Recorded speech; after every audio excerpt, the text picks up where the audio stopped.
Unajua kuna dada anachekesha. Sio kwa ubaya, wala siwasemi kwa ubaya, lakini mtu anataka kupungua uzito afa anakuambia, anakupa na masharti.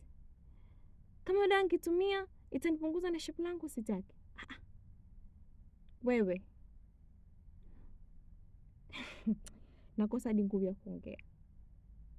Kwani wakati ilo tumbo linaongezeka, hiyo shepu iliongezeka?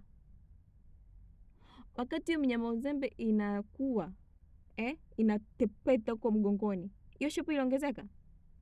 Wakati wa mkono unakuwa mnene kuliko hata mguu wa tembo, hiyo shepu iliongezeka? Inakuwaje unapoenda kutumia dawa hiyo shepu yako iondoke? Kwa nini iondoke?